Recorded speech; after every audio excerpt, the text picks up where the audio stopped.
Sir,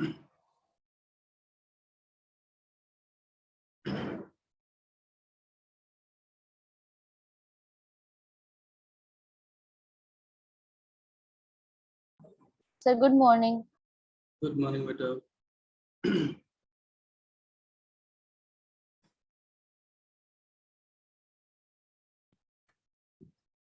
Good morning, sir. Good morning. ये जो chapter था कुछ बच्चों ने मुझे अपने पूरे नोट्स भेज भी दिए हैं, फिर भी अभी हम कंटिन्यू करेंगे इसी चैप्टर को। अगर आप लोग चाहेंगे तो फिर आगे मूव कर जाएंगे। इसमें जैसे मैंने पहले वीडियो था उसे एक्सप्लेन कर दिया था अपनी तरफ से, लेकिन ये है कि अभी सेकेंड और लास्ट वीडियो, थर्ड वीडियो था जिससे संबंधित अगर आपको कोई डाउट है तो वो आप अभी भी डिस्कशन कर सकते हैं। नोट्स बनाना देखिए एक बात होती है और उसको समझ लेना वो दूसरी बात है ना। तो आपको तो समझना है, नोट्स बनाना आपका पर्पस नहीं है, वो तो बेसिकली रास्ता है, मंजिल है कि आप उस टॉपिक को अच्छे से समझ जाए। तो सेकेंड वीडियो से रिलेटेड जो भी टॉपिक्स थे जिसमें आधुनिक विचारधारा आती है, आधुनिक विचारधारा जहाँ से शुरू होती है, यहाँ से आप में से किसी भी बच्चे को अगर लगता है कि कोई डाउट है तो आप पूछ सकते हैं। आधुनिक विचारधारा का मुख्य जो हिस्सा है वह इकोनॉमिक्स के दो पार्ट पर फोकस करता है। पहला हिस्सा है माइक्रो इकोनॉमिक्स। माइक्रो माने होता है छोटा। आपने माइक्रोफोन देखा होगा जो आपके फोन में भी है, आपके हेडफोन में भी है, जिसके माध्यम से आपकी आवाज बहुत दूर तक जा सकती है। तो माइक्रो माने होता है स्मॉल, टिनी, बहुत छोटा। और इसको हिंदी में बोलते हैं क्या, वेस्टी बोलते हैं। वेस्टी लिखा है आपकी किताब में, देख लीजिए।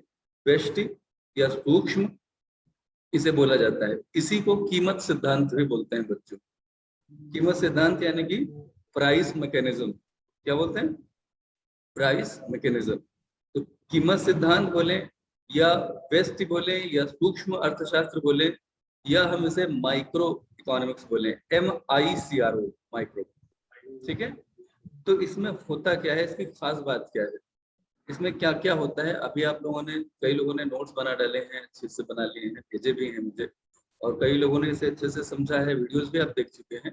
तो क्या कोई ऐसा है इस समय इस क्लास में जो एक्सप्लेन कर सके कि माइक्रो इकोनॉमिक्स उसे क्या समझ में आया? As per your understanding what microeconomics is, if you can explain.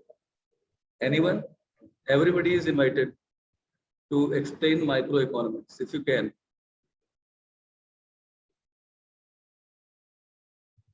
Who is going to explain this topic, microeconomics?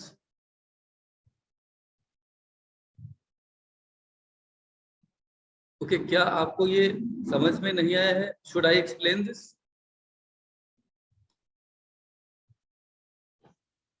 Yes, sir. Okay, देखिए, एक तो आपके सामने ये मैटर यहाँ पर लिखा हुआ है। इस मैटर को वर्ड टू वर्ड तो मैं ऑलरेडी एक्सप्लेन कर चुका हूँ। अगर आप वो वीडियो, सेकेंड वीडियो जो है सेकेंड चैप्टर का, अगर आप वो देखेंगे तो आपको बड़े आसानी से मिल जाएगा। पूरा वर्ड टू वर्ड एक्सप्लेन किया है, टर्म्स भी बता रखे हैं। तो अभी मैं इसका सेंस आपको बताने की कोशिश करता हूँ। अगर आपको फिर भी लगेगा कि मैं इसे वर्ड टू वर्ड एक्सप्लेन कर दूं तो मैं फिर से वर्ड टू वर्ड भी एक्सप्लेन कर दूंगा। इसका सेंस ये है बच्चों कि इसमें हम इंडिविजुअल लेवल पे जो इंडिविजुअल फर्म होती है उसको स्टडी करते हैं। इंडिविजुअल फर्म का मतलब क्या होता है, जैसे कोई एक बिजनेस यूनिट है, ठीक है, तो उसके द्वारा वो कुछ चीजों की डिमांड क्रिएट करता है, कुछ चीजों की वो सप्लाई करता है। उसके यहाँ तमाम लोग हैं जो एम्प्लॉयमेंट पाते हैं, जिससे इनकम जनरेशन होता है। अब आपने अर्थशास्त्र के जो विभाग पढ़े थे, यानी कि जो फंक्शंस पढ़े थे, कार्य पढ़े थे, उनमें आपने क्या क्या पढ़ा था? उपभोग पढ़ा था, उत्पादन पढ़ा था, इसके अलावा आपने विनिमय, वितरण और फाइनेंस, जिसे आपने लोक वित्त या राजस्व विभाग कहा था, ये सब पढ़ा था ना। तो यही सारे कार्य हो रहे होंगे, लेकिन हम इसका अध्ययन कर रहे होंगे किसी एक फर्म विशेष पे। ठीक है। जब हम किसी खास बिजनेस यूनिट का अध्ययन कर रहे होते हैं तो वह जो है माइक्रो इकोनॉमिक्स का हिस्सा होता है। माइक्रो माने होता है छोटे लेवल पे अध्ययन करना। तो suppose you are taking a case study. Case study तो हम किसी एक का ही करेंगे ना। ओके। तो इसमें करेंगे तो ये तो समझ गए कि हम स्टडी करते हैं किसको, किसी इंडिविजुअल फर्म को स्टडी करेंगे या किसी इंडिविजुअल कस्टमर को स्टडी करेंगे, उसके बिहेवियर को स्टडी करेंगे। ठीक है ना। ये सब हम इसमें पढ़ेंगे। तो क्या क्या पढ़ेंगे, सवाल ये भी आता है ना। तो क्या क्या इसमें पढ़ा जाएगा, इन्होंने देखिए जो इसमें बता रखा है, अगर आप उसे देख लें तो इन्होंने जो मेन लाइन बताई है कि छोटी छोटी इकाइयों का, या यूं कहें कि व्यक्तिगत इकाइयों का अध्ययन होता है। इसे अंडरलाइन कर लें। कीमत सिद्धांत या व्यष्टि अर्थशास्त्र में किसका अध्ययन होता है, छोटी छोटी इकाइयों, या यूं कहें कि व्यक्तिगत जो इकाइयां हैं। यहाँ इकाइयों से तात्पर्य है, जैसे मान ली कोई एबीसी लिमिटेड एक कंपनी है, तो वह एक व्यक्तिगत इकाई है। ठीक है। Ram and Shyam and partners, मतलब एक पार्टनरशिप फर्म है, वह भी एक इकाई है। कोई सीए है, कोई चार्टर्ड अकाउंटेंट है, ये सब अपने आप में एक इंडिविजुअल इकाई है। हम उन्हीं का अध्ययन करेंगे, पहली बात। सेकंड थिंग कि इसके अंतर्गत आप क्या क्या, अगर आप थोड़ा सा और जाएं कि इंडिविजुअल इकाइयां कौन हो सकती हैं, तो ये भी बताया गया है कि इसमें परिवार, कोई व्यक्ति विशेष आ सकता है, कोई परिवार विशेष आ सकता है। ठीक है। कोई बिजनेस संस्था विशेष आ सकती है, जैसे मान लिया हमने कहा रिलायंस इंडस्ट्रीज, या हमने कहा टाटाज। ठीक है ना। तो हम जब किसी एक यूनिट का अध्ययन कर रहे हैं, इसका तात्पर्य हम किसी एक कंपनी का, किसी एक फर्म का, किसी एक व्यक्ति विशेष का अध्ययन करेंगे। अब अध्ययन में करेंगे क्या, है ना। तो अध्ययन में हम क्या करेंगे, इन्होंने कहा, अगर आप इसको पढ़ लें ध्यान से, आपकी किताब आपके सामने होनी चाहिए। इन्होंने साफ साफ बताया कि समाज में वितरित वस्तुएं या उत्पादन में प्रयुक्त होने वाले साधनों की कीमत निर्धारण की जानकारी प्राप्त करना। ये बात थोड़ा सा समझने की है बच्चों, ध्यान से सुन लीजिएगा प्लीज।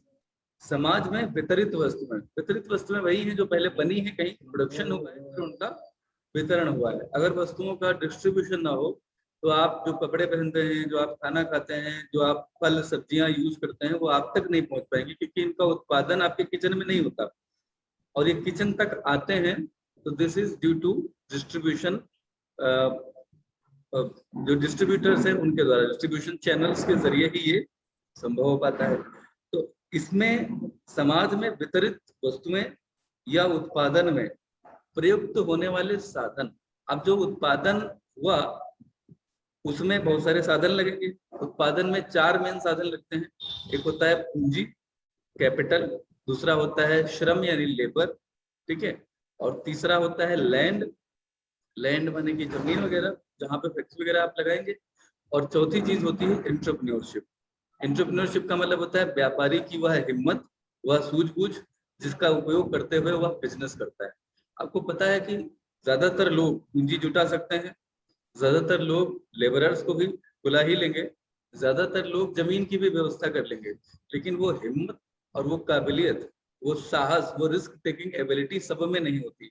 इसलिए हर व्यक्ति बिजनेस पर्सन नहीं हो सकता। ठीक है ना। तो उत्पादन जो करने वाला व्यक्ति होगा उसको उत्पादन के ये 4 प्रमुख संसाधन लगेंगे। तो इन्होंने इसमें जो बोला है क्या है, समाज में वितरित वस्तुएं या उत्पादन जो हो रहा है उसमें प्रयुक्त साधन। अब उत्पादन के तो 4 साधन मैंने आपको बता दिए। वितरण में कौन कौन से साधन लगते हैं, वितरण में भी तो साधन लगेंगे कुछ। तो वितरण का मतलब होता है एक जगह से दूसरी जगह वस्तु पहुंचाई जाए। ठीक। तो वितरण में क्या क्या लगता है, जितने भी ट्रांसपोर्टेशन के साधन हैं, चाहे वो सड़क परिवहन हो, चाहे वो रेल परिवहन हो, वाटर वेज के जरिए, वेसल्स के जरिए माल पहुंचाया जा रहा हो, या एयरवेज के जरिए पहुंचाया जा रहा हो, तो इसमें ट्रक है, मिनी ट्रक है, या और भी बैलगाड़ी, रेलगाड़ी, whatever the means are, वो सब इसके साधन बनेंगे। और खाली ये वस्तुएं ही नहीं, इसमें मैकेनिज्म में जितने ह्यूमन रिसोर्सेज इन्वॉल्व होंगे वह भी इसका हिस्सा होंगे। तो क्या आप ये समझ गए साधन कौन कौन से होंगे उत्पादन में और वितरण में। उत्पादन यस के सर। मैंने बताया, एक बार रिपीट करते हैं कौन कौन से। सबसे पहला capital, then labour, then land, and then entrepreneurship. ठीक है, ENTRE, प्रेन्योरशिप PRENEUR, और शिप आगे लगा दीजिए SHIP। ठीक है। एंटरप्रेन्योरशिप, एंटरप्रेन्योरशिप का मतलब होता है उद्यमिता। उद्यमिता का मतलब है व्यवसायी की या किसी भी व्यक्ति की risk taking ability and business management ability, या बिजनेस मैनेजमेंट कैपेबिलिटी, यानी कि managerial skills plus risk taking ability is something which is known as entrepreneurship. Yes और नो। तो 4 चीजें होंगी। 4 चीजें कौन कौन बता पाएगा। भूमि, जी तब कैपिटल, कैपिटल, कैपिटल, लेबर और land, entrepreneurship. And then entrepreneurship. Very good. तो ये तो हो गए उत्पादन के साधन। वितरण के साधन मैंने आपको बताया ट्रांसपोर्टेशन के जितने भी संसाधन हैं वह सब, और उस मैकेनिज्म में इन्वॉल्व ह्यूमन रिसोर्सेज, और वहां उनको फाइनेंस करने वाली संस्थाएं भी उसका हिस्सा होंगी। तो ये सब आपके संसाधन हैं जो वितरण में या उत्पादन में प्रयुक्त होते हैं। इतनी सी बात है। अभी हमने केवल इतना आधा सेंटेंस अभी तक पढ़ा है। अर्थशास्त्री क्या मानते हैं कि समाज में वितरित वस्तुएं और उत्पादन में प्रयुक्त होने वाले साधन जो है उनकी कीमत का निर्धारण की जानकारी प्राप्त करना, यानी कि जो भी लैंड या लेबर या पूंजी हम इस्तेमाल कर रहे हैं उनकी कीमत कितनी होगी, ये तय कहाँ से होगा।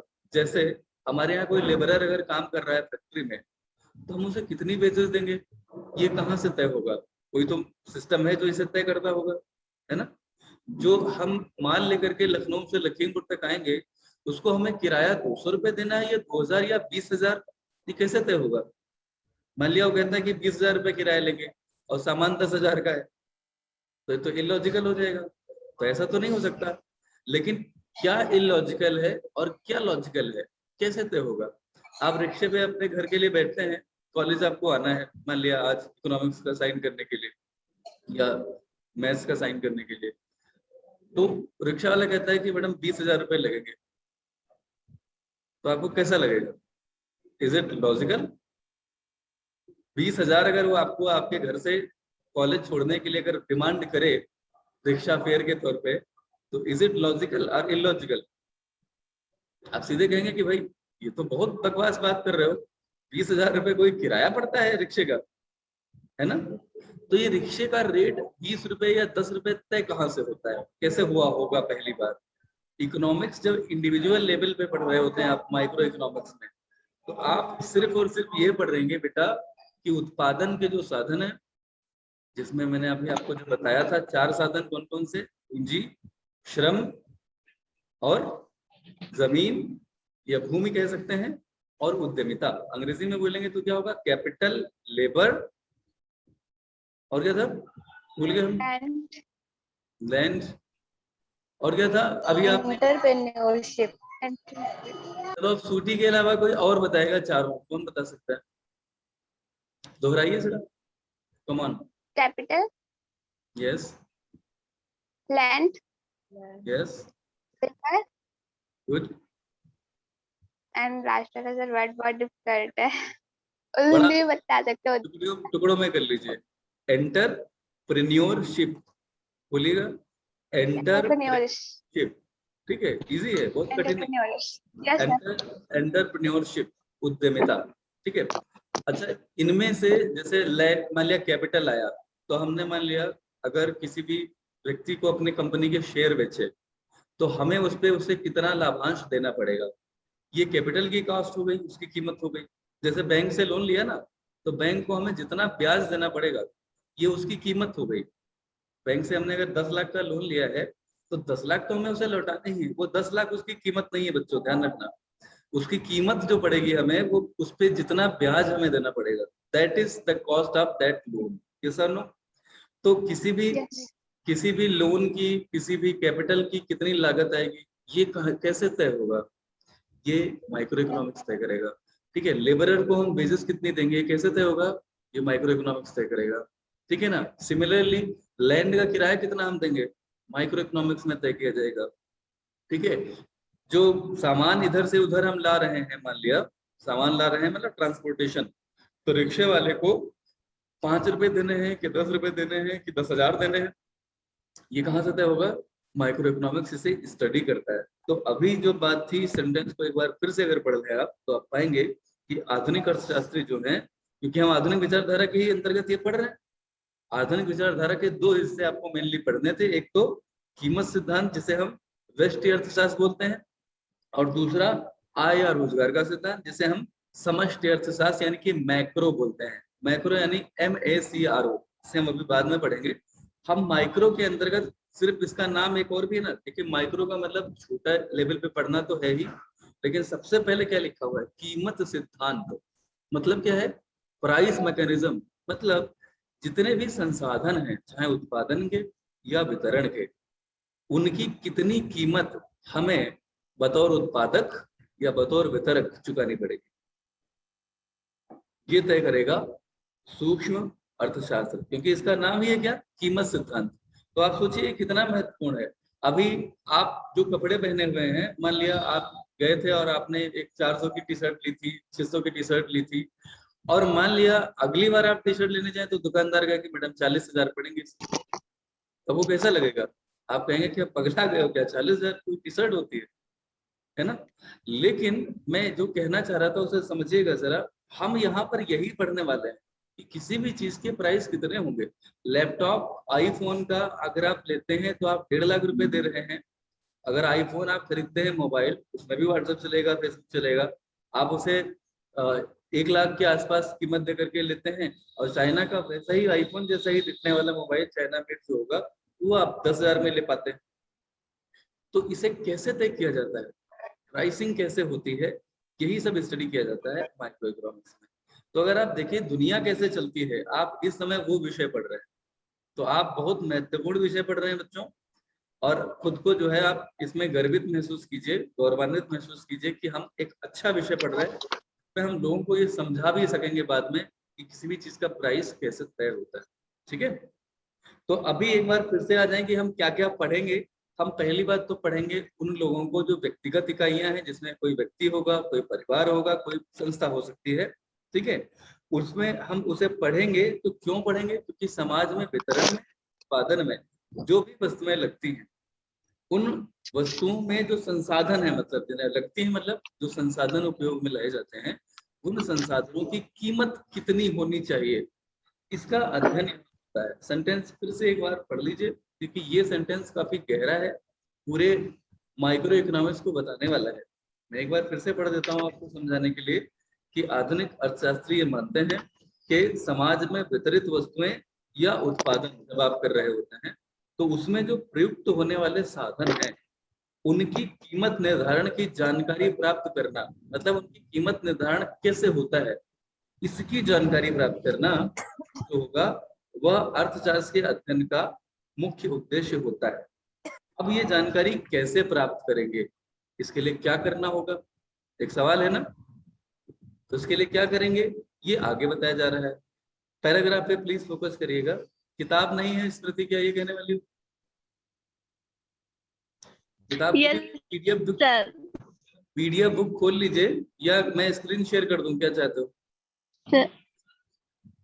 सर पीडीएफ खुली हुई है। खुली हुई है, वेरी गुड वेरी गुड। सो अब आप आगे कंटिन्यू करिएगा। अतः, अतः का मतलब है इसी उद्देश्य से, और उद्देश्य क्या है, ये जानना कि उत्पादन में और वितरण में जो संसाधन लगते हैं उनकी कीमत निर्धारण कैसे होता है। तो इस उद्देश्य से अतः उपभोग यानी कि कंजप्शन, उत्पादन यानी कि प्रोडक्शन, विनिमय यानी कि एक्सचेंज, वितरण यानी कि डिस्ट्रीब्यूशन, और राजस्व यानी कि जो आपने पीछे पढ़ा था रेवेन्यू। ठीक है ना। तो ये सब तो आपने फंक्शंस पढ़े थे ना इकोनॉमिक्स के, और उन्हीं चीजों को यहाँ मेंशन किया जा रहा है। इन फंक्शंस को आपने क्या करना होगा, इन राजस्व से संबंधित जो विषय सामग्री है, यानी कि इनका जो सब्जेक्ट मैटर है, इनको जानने के लिए जो कुछ भी अध्ययन किया जाता है वह सब हिस्सा होगा व्यष्टि यानी कि सूक्ष्म अर्थशास्त्र का, जिसे हम कीमत सिद्धांत या प्राइस मैकेनिज्म भी बोलेंगे।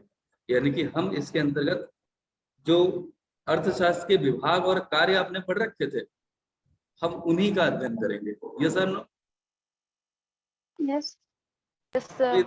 थोड़ा सा देखो क्या होता है, जब कोई बात आपको कोई टीचर गहराई से समझाने की कोशिश करता है, आपको पता है ये पैराग्राफ पढ़ के सुना देना और उसके बाद में कहना कि क्या किसी को समझ में आया, आप में से कोई, सभी ज्ञानी हो ही जाते हैं तुरंत, सब कह देते हैं हाँ हाँ हाँ सर सब समझ में आ गया। ठीक है, तो उसके बाद आगे बढ़ जाइए। इकोनॉमिक्स में होता यही है कि बच्चे जो है ना तो इतनी पेंस ले पाते हैं कि थोड़ा सा गहराई में उतरे, और टीचर भी बहुत गहराई से बताने से परहेज करते हैं क्योंकि बच्चे बोर हो जाते हैं। लेकिन अगर एक बार, अभी तो विषय की शुरुआत हुई है बच्चों, अगर एक बार आप मन से इसे समझ लेंगे, जैसे इतनी बात कि आपको नहीं समझ में आई कि हमें जितने भी वस्तुएं हमारे आसपास से गुजरती हैं उनका कोई भी अगर प्राइस है तो उतना ही प्राइस हम क्यों चुकाते हैं, इसे कोई ना कोई तो स्टडी करता होगा, कोई ना कोई तो तय करता होगा, कोई शक्ति होगी या कोई व्यक्ति होगा कोई फोर्स होगा, कोई ताकत होगी जो ये तय कर देती है ना कि लैपटॉप इतने का, फला चीज इतने की, है ना। तो क्या वो जानने की आपकी इच्छा नहीं है? क्या आप उसे सीखना नहीं चाहते? तो जाहिर सी बात है कि आप अभी भले इतना छोटे हो, लेकिन अगर आप इतनी बड़ी पूरे मैकेनिज्म को अगर आप स्टडी करने का अवसर पा रहे हैं, तो मुझे लग रहा है कि आप इस बात से प्रसन्न होंगे कि हाँ, आगे चल के हम इन चीजों को पढ़ेंगे। अभी क्या होगा इसमें, कैसे जानेंगे, प्राइस डिटरमाइन होता कैसे है, ये सब तो बाद की बात है। अभी इस समय तो हम केवल ये तय कर रहे हैं कि माइक्रो इकोनॉमिक्स के अंतर्गत या कीमत सिद्धांत के अंतर्गत या वेस्ट सिद्धांत के अंतर्गत या सूक्ष्म अर्थशास्त्र के अंतर्गत हम क्या क्या पढ़ने वाले हैं। तो हम जो पढ़ने वाले हैं वो क्या क्या होगा इसमें, इसमें जितने भी चीजें हैं अर्थशास्त्र के जो कार्य आते हैं, जिसमें उत्पादन, विनिमय, वितरण, राजस्व वगैरह है, इसी से संबंधित जो कुछ भी पढ़ा जाता है वह सब इसमें पढ़ा जाएगा। ठीक है। तो इसमें मुख्य रूप से कुछ सिद्धांत डेवलप किए गए हैं अर्थशास्त्रियों के द्वारा। वो सिद्धांतों में पहला नाम आता है, जैसे आपने अभी सुना, कीमत सिद्धांत। तो कीमत सिद्धांत का अगर फुल फॉर्म बोले तो कीमत निर्धारण का सिद्धांत उसे कहा जाएगा। ठीक है। यानी कि प्राइस डिटर्मिनेशन कैसे होता है किसी भी वस्तु का, वह इसके अंतर्गत पढ़ा जाएगा। इससे पहले मांग का सिद्धांत पढ़ा जाएगा। मांग का सिद्धांत समझते हो? मांग का सिद्धांत मतलब किसी भी वस्तु की कितनी डिमांड होगी किसी समाज में या किसी मार्केट विशेष में। जैसे लखीमपुर, आप लखीमपुर में रहते हैं, तो लखीमपुर में इकोनॉमिक्स की ये जो किताब है अरिहंत पब्लिकेशन की, इसके कितने यूनिट की डिमांड होगी? Who will determine this? कौन इसे तय करेगा? कैसे पता चलेगा? अच्छा, इसकी जरूरत क्यों है? इसको बनाने वाले जो पब्लिशर हैं, उनको जब तक यही नहीं पता होगा कि हमारी कितनी किताबों की डिमांड होगी, तब तक उन्हें ये कैसे पता चलेगा कि उन्हें कितने का प्रोडक्शन करना है। मान लिया उन्होंने कम प्रोडक्शन किया, डिमांड ज्यादा है, तो भी उनका नुकसान। अगर डिमांड कम है और उन्होंने ज्यादा प्रोडक्शन कर लिया, तो भी किताबें बिकने से रह जाएंगी, तो भी नुकसान। तो इसीलिए प्रोड्यूसर को ये तो पता करना है कि किसी भी कमोडिटी की कितनी डिमांड होने वाली है। ठीक है ना। तो किसी भी कमोडिटी की कितनी डिमांड होगी, उसका जो प्राइस, मतलब डिमांड ऑफ एनी कमोडिटी, इसका भी अध्ययन इसमें होगा। किसी प्रोडक्ट का कितना मूल्य होगा वो इसमें अध्ययन होगा। साथ ही साथ हम इसमें अध्ययन करेंगे कि जो कस्टमर होता है, जैसे आप सब लोग कंज्यूमर हैं, ठीक है, और कस्टमर एक और शब्द है। क्या कस्टमर और कंज्यूमर ये दोनों शब्द आप लोगों ने सुने हैं? मुझे लगता है इस एज तक आते आते ये दोनों शब्द तो आप सुन चुके हैं। ठीक है ना। तो आप में से क्या कोई थोड़ा सा मेरा साथ देगा और पार्टिसिपेट करेगा इस मोमेंट पे कि what is the difference between a customer and a consumer? Is there anyone who can say something about it? मैं आपसे यहाँ पे एग्जैक्ट आंसर की बच्चों डिमांड नहीं करता हूँ। As per your understanding, tell whatever you think about consumer and customer differences. Who is there to say something?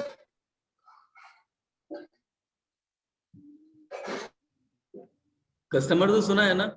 Customer माने ग्राहक होता है, और कंज्यूमर माने क्या होता है? उपभोक्ता। तो आप सारे लोग कंज्यूमर तो हो कि नहीं हो?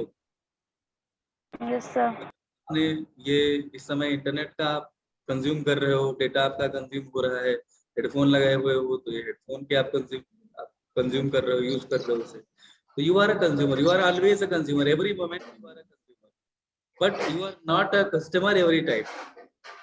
You become a customer whenever you go to a shop and demand for anything with the money you have. Yes or no? Yes sir. So this is one of the differences, but this is not the main difference. Main difference is what? Customer का मतलब होता है, customer may be any person who is just purchasing anything. Okay, but the consumer is that person who is using that thing. Using, it means you are consuming this thing. Using means consuming thing. तो आप अगर उसे consume कर लेते हैं, it means you are using on your own, अपना खुद के लिए आप उसे यूज कर रहे हो, for your own satisfaction you are using it, then you are the consumer. But customer में use itself and it can also sell it further to another person. Yes और नो? आप एक व्यापारी भी कस्टमर है, ध्यान रखिएगा. अगर एक व्यक्ति ट्रेडर है और वो एक जगह से माल खरीदता है, और वो बाद में किसी दूसरे को बेचता है। सपोज अ होलसेलर, होलसेलर समझते हो, थोक विक्रेता। थोक विक्रेता मैन्युफैक्चरर से सामान खरीदता है, फिर किसको बेचता है? थोक विक्रेता समझते हो ना, जो बड़ी बल्क में सामान खरीदते हैं, बड़ी बड़ी क्वांटिटी में, और बड़ी बड़ी दुकानों पे वो सामान अपने गोडाउन में इकट्ठा कर लेते हैं। फिर उनके यहाँ रिटेलर पहुंचता है। रिटेलर कौन होता है? फुटवेयर विक्रेता। रिटेलर देखा है ना आपने? जब आप सड़क पर चलते हैं तो आसपास जितनी दुकानें आपको इधर उधर दिखती हैं, they all are retailers. Retailers means those business persons who sell the commodities to directly to the consumer. Okay, consumer comes to the shop and he or she demands for that, and the person who give that particular product in exchange of money, पैसे ले करके जो उसको product दे देता है, that person is known as retailer. And the person who is purchasing for his or her own use, that is the consumer. Yes or no? Yes, sir. Girls, are you getting my point? The difference Yes, between sir. Yes, sir. तो customer और consumer में वह व्यक्ति जो ग्राहक है, वह है जो एक जगह से माल खरीद लेता है। जब आप खरीद रहे हैं तो आप ग्राहक हैं, अगर आप उसे फर्दर बेच देते हैं तो आप व्यापारी हो गए। समझ लीजिएगा इस चीज को। ग्राहक अगर उसे किसी और को बेच करके लाभ कमा लेता है तो वही ग्राहक हो जाता है व्यापारी, और अगर ग्राहक उसको खुद यूज कर लेता है तो वही ग्राहक क्या हो जाएगा? कंज्यूमर, यानी कि उपभोक्ता। कंज्यूमर को उपभोक्ता बोलते हैं अंग्रेजी में। ठीक है, क्लियर है? तो ग्राहक अपनी जगह है, वो तो व्यापारी हो गया। कंज्यूमर का बिहेवियर कैसा होगा? कंज्यूमर बिहेवियर को यहाँ पर पढ़ा जाता है, जिसके अंतर्गत आप डिफरेंट काइंड ऑफ यूटिलिटी यानी उपयोगिता सिद्धांत पढ़ेंगे, यूटिलिटी एनालिसिस पढ़ेंगे, तमाम चीजें पढ़ेंगे। तो कंज्यूमर का बिहेवियर पूरा स्टडी किया जाएगा, और ये हर बड़ी संस्था को करना पड़ता है। ये मार्केट रिसर्च के अंतर्गत किया जाता है। बच्चों, आप समझते हैं ना कि फैशन चेंज होता है? फैशन चेंज समझ रहे हो? फैशन चेंज, तो फैशन तो सभी को समझ में आता होगा, आई थिंक। फैशन आता है समझ में? Yes, sir. तो फैशन चेंज का मतलब क्या हुआ? फैशन चेंज का मतलब होता है तमाम तरह की हेयर स्टाइल जल्दी जल्दी बदल जाती है, तमाम तरह के ड्रेसिंग सेंसेस बदल जाते हैं। आप देखिए, जेंट्स का मुझे ज्यादा बताया तो मैं जेंट्स पे भी बात करूंगा, लेडीज की आपस में आप लोग डिस्कशन कर लीजिएगा। जेंट्स में क्या होता है, अगर आपने भी अगर नोटिस किया हो तो कभी ऐसा होता है कि जो जेंट्स कपड़े पहनते हैं तो कभी जो पैंट सिलवाते हैं वो कभी बहुत चौड़ी मोहरी की होने लगती है, वो चौड़ी ढीली ढीली पैंट पहनते हैं। ठीक है, कभी वो बहुत टाइट टाइट पैंट आ जाती है। ठीक है, कभी शर्ट एकदम टाइट वाला होता है, और कभी फिर से वो ढीला शर्ट शुरू हो जाता है। ये कहाँ से आता है? ये कैसे होता है? एक समय था जब अमिताभ बच्चन की मूवीज आती थी 70s 80s के दशक की, तो बिल्कुल टाइट पैंट चलती थी, लेकिन नीचे से एकदम ढीली होती थी, जिसे बेल बॉटम कहा जाता था। आपने कुछ पुरानी मूवीज में देखा होगा, डॉन वगैरह मूवीज जो अमिताभ बच्चन की थी। सर, ट्राउजर के जैसी। हाँ, you can say it, trouser आप कह सकते हैं। मुझे नाम ज्यादा नहीं पता, वो आप लोगों को पता होगा। नाम बता दीजिए अगर मुझे नहीं पता है तो अच्छा है, मुझे मेरा ज्ञान बढ़ जाएगा उस नाम में। अमिताभ बच्चन के बाद एक एक्टर थे शाहरुख खान, नाम सुना है? उनकी कुछ मूवीज आई, तो उनकी मूवीज में जो पैंट वगैरह थी, यस बॉस उनकी एक मूवी थी, और भी बादशाह वगैरह कई मूवीज थी, तो उनकी पैंट बड़ा ढीली ढाली हुआ करती थी। जैसे जैकी चैन पहनते हैं, चाइना के एक एक्टर है जैकी चैन, बड़ी ढीली ढीली पैंट, बड़ी लंबी चौड़ी मोहरे की ढीली ढीली पैंट पहनते थे। तो सारे लोग, मुझे याद है जब मैं बहुत छोटा था तो मैंने एक पैंट इतनी ढीली ढीली सिलाई थी कि उसको ट्राउजर कहा जाएगा, जो ऊपर से भी ढीली है नीचे भी ढीली है, बेल बॉटम होता। मैं फैशन नहीं पढ़ा रहा हूँ, मैं आपको एक कॉन्सेप्ट बताने की कोशिश कर रहा हूँ। Every 5 years fashion gets changed, ये बदल जाता है। क्यों बदल जाता है? मूवीज हैं, सीरियल्स हैं, आप देखिए कि कोई भी खास तरह की साड़ियां, अगर जो हमारे सीरियल्स आते हैं ना, टीवी सीरियल्स, उसमें किसी खास तरह की साड़ियां जो पहन रही है बहू कोई खास, तो वही सारी बहुएं डिमांड करती कि यही वाली साड़ी अब चाहिए। जब मार्केट में जाएंगी, किसी से ना कहें तो खुद जाएंगी, तो दिमाग में ये होगा कि वो जो कौन सी एक आता है सीरियल गोपी बहू, जिसको देख देख के मैं पूरा परेशान हो गया। जब कभी भी गांव जाता हूँ, पता नहीं आता है अब नहीं आता, लेकिन खैर, तो वही साड़ी चाहिए या वही सब कुछ चाहिए, ये होता है। ये कहाँ से आता है? ये आता है मूवीज से, ये आता है क्रिकेटर्स से, जो मतलब सेलिब्रिटीज हैं, वो जिस तरह के ड्रेसिंग सेंस में स्पॉट किए जाते हैं, जनरली वही कॉपी करना शुरू कर देते हैं और वैसे कपड़े पहन करके हम खुद को उतना ही बड़ा सेलिब्रिटी मान लेते हैं। तो कस्टमर जो है वो शो ऑफ में यकीन रखता है और परिवर्तन ये अपने आप नहीं आते हैं बच्चों, मैं आपको बताऊं ये सब परिवर्तन लाए जाते हैं। जिस तरह का प्रोडक्ट बन रहा होता है उसी तरह के सेलिब्रिटीज को बाकायदा फाइनेंस किया जाता है, उनको हायर किया जाता है, उनको पे किया जाता है। इसे एडवर्टाइजिंग एक्सपेंडिचर कहा जाता है। या तो उनको डायरेक्टली जो है एडवर्टीजमेंट में लिया जाता है या उनको पर्सनली कांटेक्ट करके उनसे कहा जाता है कि आप ये ब्रांड यूज करना शुरू कर दीजिए अपनी पर्सनल लाइफ में। तो अगर वो ब्रांड इतना तो वो बड़े लोग हैं तो उसे यूज करेंगे। अगर वो ऐसा नहीं ब्रांड है, जैसे मान लिया हेमा मालिनी कहती हैं कि जो है मेरे हाथ इतने जो है कपड़े धुल धुल करके खराब हो गए तो अब मैं ये वाला डिटर्जेंट पाउडर यूज करती हूँ, तो ये तो फर्जी का ऐड है क्योंकि हेमा मालिनी खुद कपड़े नहीं धुलने जा रही है ना। लेकिन कुछ ऐसे प्रोडक्ट हैं जो हेमा मालिनी खुद यूज करती होंगी, तो अगर वो स्वयं यूज कर रही हैं और रियल लाइफ में अगर किसी ने स्पॉट किया तो उनके लेवल तक जो जाना चाहता है, जो अफोर्ड भी कर सकता है, वो वही वाला ब्रांड यूज कर सकता है। तो कंज्यूमर का बिहेवियर जो होता है दरअसल वह सेलिब्रिटीज को देख करके बड़ा प्रभावित होता है। अगर ऋतिक रोशन जो है वह कह रहे होते हैं कि जो है डर के आगे जीत है पहाड़ों पे, और वो ड्यू पी रहे होते हैं, जिस पहाड़ी का वो दृश्य दिखाते हैं वहां पर वो ड्यू जो है ना वो आप खोल तो सकेंगे लेकिन पी नहीं पाएंगे क्योंकि वो वहां जम चुकी होगी ऑलरेडी, लेकिन वो वहां पर बाकायदा ड्यू पीते नजर आते हैं। तो फर्जी का ऐड है, लेकिन वो ड्यू जब कोई लड़का जो है खोल के पी रहा होता है तो खुद को ऋतिक रोशन मान लेता है थोड़ी देर के लिए 10 रुपए खर्च करके। अगर 10 रुपए खर्च करने से ऋतिक रोशन जैसा भाव आ रहा हो खुद में तो 10 रुपए कोई ज्यादा थोड़ी है। तो आदमी ये सोच करके उसे खरीद लेता है, पीना शुरू कर देता है। मतलब क्या है, कस्टमर का बिहेवियर कैसे चेंज होता है, कैसे जो है कौन सा प्रोडक्ट बेचा जाता है, ये लगभग जितनी चीजें होंगी वो इसके अंतर्गत आएंगी।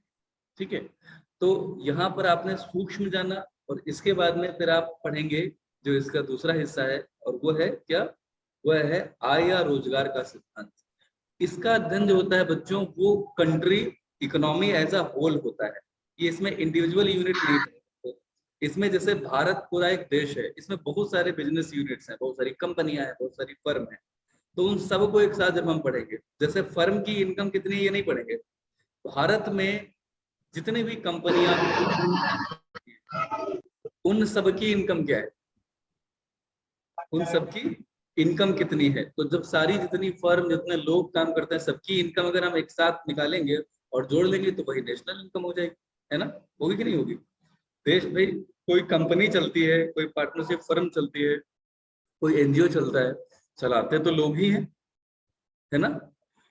तो ये जो एनजीओ होगा, जो कंपनी होंगी, जो भी फर्म होंगी, इन सबकी जो इनकम होगी वो यहाँ के लोगों की इनकम होगी, और लोगों की सारी इनकम अगर एक साथ अगर आप जोड़ पाए तो ये नेशनल इनकम कहलाएगी। Yes sir no. तो नेशनल इनकम का अध्ययन जहां पर हो रहा होगा, नेशनल एक्सपेंडिचर यानी कि यही सारे लोग जो कमा रहे होंगे। अच्छा, आप जितना कमाते हैं उसका करते क्या है, क्या केवल कमाने के लिए कमाते हैं, क्यों कमाता है कोई, कि उसे खर्च कर पाएंगे। Yes sir no. अगर खाली कहा जाए कि खूब कमाइए लेकिन खर्च करने की मनाही है तो क्या कमाओगे। अगर सर खर्च आवाज नहीं आ रही है। शायद कुछ नेटवर्क की स्पीड का इशू है। अभी आ रही है आवाज। Yes sir. ओके, मैंने आपसे ये सवाल किया कि आपको कमाने की इच्छा है सबको, आप पढ़ाई कर रहे हैं क्यों, ये एक अच्छा सा करियर बनेगा, खूब कमाएंगे, यस और नो।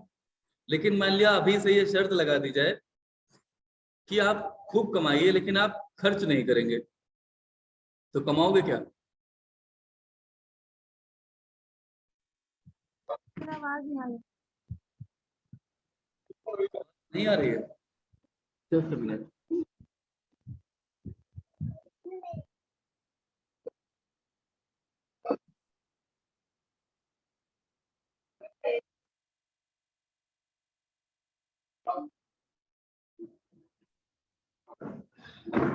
बच्चों ये जो टॉपिक है आय और रोजगार का सिद्धांत, वैसे तो आपने पढ़ लिया है, एक बार फिर से रीडिंग करिए बाकी सारे बचे हुए टॉपिक्स की। जो लोग नोट्स बना चुके हैं वह भी बाकी सारे बचे हुए टॉपिक्स की अच्छे से रीडिंग करें, बार बार पढ़िए।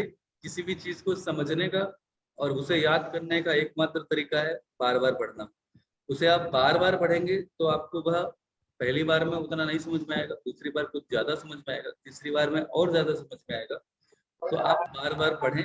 इस सिद्धांत के अंतर्गत कि आप जिस चीज का बार बार रिवीजन करते हैं वो आपके दिमाग में पुष्ट हो जाती है, यानी कि कंफर्म हो जाती है, सेट हो जाती है। ठीक है, तो अब आपको आगे की रीडिंग फिर से करनी है। भले आप नोट्स बना चुके हैं या नहीं बनाए हैं, अगर आपने नोट्स नहीं बनाए हैं तो बना लीजिए, उन्हें लिख लीजिए, क्योंकि लिखना भी जरूरी है। एक कहावत है कि once you write you learn twice. अगर आप एक बार लिखते हैं तो आप 2 बार उसे लर्न करते हैं, क्योंकि एक बार पढ़ना पड़ता है, एक बार लिखना पड़ता है, और लिखने के बाद फिर आप एक बार उसे पढ़ते हैं कि हमने क्या लिख लिया, है ना। तो once you write you learn twice, तो आप लिखें। अगर नोट्स नहीं बनाए तो प्लीज बनाइए, और अगर नोट्स बना चुके हैं तो आपको क्या करना होगा कि आप उन्हें अपने नोट्स को आप पढ़ना शुरू कीजिए। और प्लीज जो भी लोग नोट्स बना चुके हैं, come to school with your notes, notes of economics and notes of accountancy. You are supposed to bring both the copies and come to me and get your notes checked. Okay? क्योंकि अगर notes आपने बना लिए हैं, check नहीं कराए, पता लगे गलत लिखा है और आप उसे गलत पढ़ते जा रहे हैं, तो बहुत नुकसान होगा। गलत डोज तो नहीं ले सकते। दवा अगर गलत ले ली ना, तब तो बिल्कुल गड़बड़ हो जाएगा। दवा तो सही लेनी चाहिए। उसको आप मेडिसिन मानिए, क्योर मानिए। आगे का जो सिद्धांत है, इसमें सारी चीजें कुल पढ़ी जाएंगी, टोटलिटी में पढ़ी जाएंगी। जैसे कुल आय पढ़ी जाएगी नेशन की, कुल व्यय पढ़े जाएंगे। मैंने सवाल किया था कि क्या आप कोई इनकम इसलिए कमाना चाहेंगे कि आप उसे खर्च नहीं कर सकते। मान लिया आपसे कहा जाए कि खूब करियर बनाइए, खूब कमाइए, लेकिन शर्त यह है कि आप उसे खर्च नहीं करेंगे, तो आप कहेंगे कि फिर इससे अच्छा संन्यास ले लीजिए। अगर खर्च ही नहीं करेंगे तो कमाएंगे किस लिए, है ना। तो अगर एक तरफ कमा रहे हैं तो कुल आय अगर बढ़ेंगे तो कुल व्यय भी तो बढ़ेंगे, बढ़ेंगे कि नहीं बढ़ेंगे? Yes sir. कुल आय बढ़ेंगे, कुल व्यय बढ़ेंगे। अच्छा, आपको पता है जितना आप कमाते हैं उसमें से सब कुछ खर्च नहीं करते। आप महसूस कीजिए, अपने पापा को देखिए, आपके पापा जो कुछ कमाते हैं क्या सारा कुछ खर्च कर देते हैं? महीने में जितना कमाया उन्होंने महीने में पूरा खर्च कर दिया। तो क्या करते हैं, इनकम जितनी होती है उसका एक हिस्सा तो खर्च हो जाता है और एक हिस्सा बचा लिया जाता है, जिसे बचत या सेविंग्स कहते हैं। क्या बोलते हैं? सेविंग्स। ठीक है ना। सेविंग्स। पहला हिस्सा हो गया आय, दूसरा हिस्सा हो गया व्यय। आय माइनस व्यय किया, यानी इनकम माइनस एक्सपेंडिचर किया, तो आपको जो मिलेगा वो होगा बचत, यानी कि सेविंग्स। यस और no? Savings are equal to income yes sir. Expenditure. अब savings, small savings when they get cumulated, जब स्मॉल सेविंग्स जो है, इस महीने की बचत, अगले महीने की बचत, अगले महीने की बचत, 12 महीने की बचत, साल भर की बचत हो गई, ऐसे ही करके 10 साल की बचत हो गई। तो जब लॉन्ग शॉर्ट टर्म्स की जो बचत होती है, short terms savings, they get if they put together, if they are accumulated, okay, then ultimately they become your capital. Yes or no? Are you getting my point? छोटे yes sir. होती हैं, उनको जब आप इकट्ठा कर लेते हैं तो वही आपकी पूंजी बनती है। आप मुझे बताइए, आप अपने पापा से बात करिए कि पापा आपकी कितनी पूंजी, तो वो बताएंगे कि ये बिल्डिंग है, इतना बैंक बैलेंस है, और ये इस जगह है, यही मेरी बिजनेस यूनिट है, दिस इज माई पूंजी, इतना ही मेरे जीवन भर की पूंजी। अब आप सवाल उनसे कर रहे हैं कि पापा आपकी पूंजी कितनी है, और वो गिना अपनी संपत्तियां रहे। मैंने आपको बताया था के जो बच्चे हैं उनको ज्यादा समझ में आ रहा होगा, और जो अर्थशास्त्र के बच्चे हैं, जो अकाउंटिंग जिन्होंने नहीं पढ़ा, वो भी इतना तो जानते ही कि संपत्तियां क्या होता है। आपके मकान, कार, ये सब संपत्तियां हैं। और पूंजी क्या होती है? जो आपका खुद का पैसा होता है, जो आप इन संपत्तियों में लगाते हैं।